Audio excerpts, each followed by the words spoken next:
Welcome to Free Play. Today we're looking at the game Turbo Force.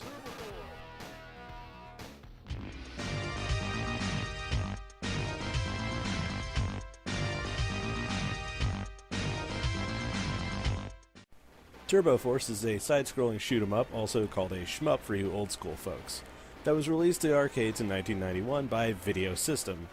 Video System was a Japanese company that produced classics like the Sonic Wings series. Now, this was before that particular set of games, so let's see what they started out with, eh? Immediately upon starting up, we find ourselves in a red Lamborghini Diablo that can fly. You know, honestly, I miss games like this. I know it sounds silly, but there was a time when games could have been about a Chilean warlock on a Velociraptor, and everyone would have just said, sounds great! But now everything has to make sense. The game supports 3 players, player 2 being blue and player 3 being green. Good thing none of them are gray, because it'd be easy to mistake one for a DeLorean. The game itself is exceptionally simple, with just a joystick and a button per player, so start mashing and dodge some bullets.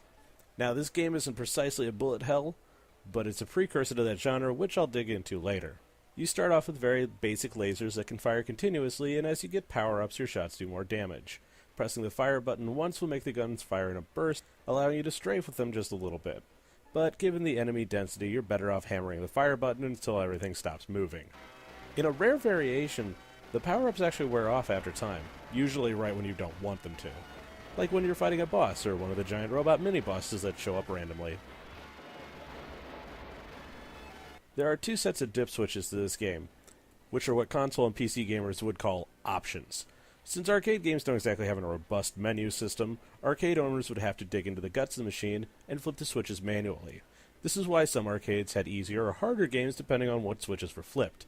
In this particular game, you start with 3 lives by default and get an additional one every 30,000 points. Points come easy but reset to 0 every time you die, so it's not terribly likely you'll see another life pop up unless you're a high-level player.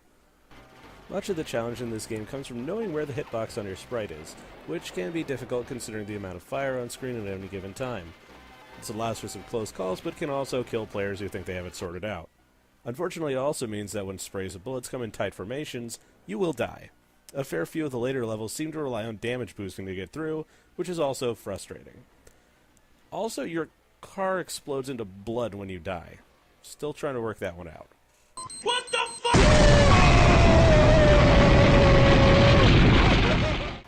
As far as the story is concerned, there doesn't seem to be one.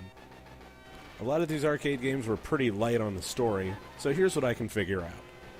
You are a member of the Italian secret agency called Turbo Force, charged with taking down the evil Toyota Corporation, who's decided to expand their operations into making robots and tanks and all sorts of war machines. Luckily, you have a flying Lamborghini Diablo with rockets and lasers, so you aren't completely out of luck. Throughout the game, you'll fight land battleships, Metroids, demons, and ice monsters.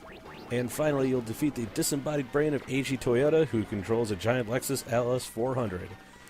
Because why not? Hey, it made sense to me. So let's take a look at just what gets a quarter of approval. The game is pretty for an arcade shooter made in 1991, the difficulty is high but not overwhelming, and a determined player with enough quarters or skill can make it through this with a little bit of work and a little bit of luck. That's all good, but there's always a flip side. This game eats quarters like a Hummer guzzles gas, because there are a number of sections where you will get shot down just because the game said so. Also, this game suffers from atrocious lag when it gets busy on screen. Given that it was 1991, it's awesome that they got so ambitious, but it's kind of irritating that it chugs so hard. So when all is said and done, does this game get the free play quarter of approval or the slug of shame?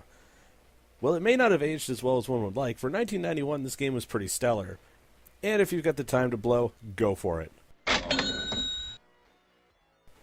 Join us next time when we take a look at Data East and Taito's Battle Shark.